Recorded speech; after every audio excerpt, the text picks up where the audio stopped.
జయం రవి, నిత్య మీనన్ మెయిన్ లీడ్‌గా చేసిన 'కాదలిక నేరమిల్లే' అనే సినిమా నెట్‌ఫ్లిక్స్‌లో తెలుగులో స్ట్రీమ్ అవుతుంది. ఈ సినిమా ఎలా ఉందో ఈ వీడియోలో తెలుసుకుందాం. ఈ లోపల వీడియోనైతే లైక్ చేసి ఛానెల్‌ని సబ్స్క్రైబ్ చేసుకోకుండా చూస్తున్నట్టయితే సబ్స్క్రైబ్ కూడా చేసుకోండి. ఈ సినిమా అంతా చూసాక ఈ సినిమాలో అంతగా ఏం లేదనిపించింది. ఈ సినిమాలో ఉన్నదే చిన్న పాయింట్. ఆ పాయింట్ ఎక్కడో ఉంటది. ఇంక సినిమాని ఎక్కడో స్టార్ట్ చేసి ఆ పాయింట్ దగ్గరికి తీసుకొత్తానికి చాలా టైం పడతది. అలా మొదలైంది సినిమాలో లాగా ఇద్దరికి బ్రేకప్ అయిందనే విషయాన్ని 2, 3 సీన్స్‌తో చెప్పేయొచ్చు. కానీ ఈ సినిమాలో అలా చెప్పలేదు. పోనీ ఇలా జరగడం వల్లే హీరోయిన్ అలాంటి డెసిషన్ తీసుకుంది అనే విషయాన్ని మనకి నమ్మేలా చూపించారా అంటే అది లేదు. ఈ సినిమాలో ఉన్న చిన్న లైన్ ఏంటంటే హీరోయిన్ ఎవరి సాయం లేకుండా పిల్లోని కనాలనుకుంటది.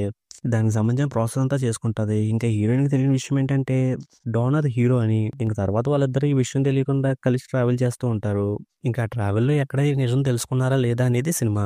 సినిమాలో ఈ పాయింట్ స్టార్ట్ అయ్యాక వాళ్ళిద్దరి మధ్య లవ్ బానే డెవలప్ అవుతుంది. ఇక్కడి నుంచి బాండేలాగా ఉందనిపించింది. కానీ తర్వాత వెంటనే సినిమా 8 సంవత్సరాలు ముందుకెళ్ళిపోద్ది. ఇక్కడి నుంచి సినిమాని ఏదో సీన్ టు సీన్ అల్లుకుంటూ తీసుకెళ్లారు కానీ సినిమాలో క్యారెక్టర్ల మధ్య లవ్ గాని, ఎమోషన్ గాని కనిపించలేదు. ఇంక సినిమాలో ఉన్న పాయింట్ వాళ్ళకి తెలియాలని మనం చూస్తూ ఉంటాం. కానీ సినిమాలో వచ్చే సీన్ చూస్తున్నప్పుడు మాత్రం అది తెలిసినా తెలియకపోయినా పెద్దగా నష్టమేం లేదనిపిస్తది. కానీ నేనైతే ఆ విషయం తెలిసినప్పుడు వాళ్ళ రియాక్షన్స్ ఎలా ఉంటాయా అని తెలుసుకుందామని లాస్ట్ వరకు కొంచెం ఓపికగా చూస్తే, ఆ విషయం తెలియకపోయినా పెద్ద నష్టమేం లేదు కదా అని చెప్పి తెలియనట్టుగానే సినిమాని ఆపేశారు. సినిమాలో మెయిన్ లీడ్‌గా చేసిన జయం రవి, నిత్య మీనన్ పెర్ఫార్మన్స్‌లు అయితే బానే ఉన్నాయి.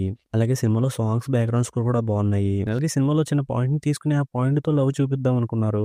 కానీ సినిమాలో లవ్ గాని, ఎమోషన్స్ గాని ఎక్కడ కనిపించలేదు. ఏదో హీరోయిన్ పిల్లోడికి నాన్న కావాలని హీరోయిన్ అనుకున్నట్టు, అలాగే దగ్గరైనట్టు, హీరో కూడా వయసు అయిపోతుంది కదా అని దగ్గరైనట్టు అనిపించింది. అందుకే ఈ సినిమా అయితే నాకు అంత బాగా అనిపించలేదు. ఈ సినిమాకి నేను ఇస్తున్న రేటింగ్ అయితే 2.25 ఔట్ ఆఫ్ 5. ఇక వీడియోని క్లోజ్ చేసే ముందు వీడియోని లైక్ చేసి ఛానెల్‌ని సబ్స్క్రైబ్ చేసుకోకుండా చూస్తున్నట్టయితే సబ్స్క్రైబ్ కూడా చేసుకోండి.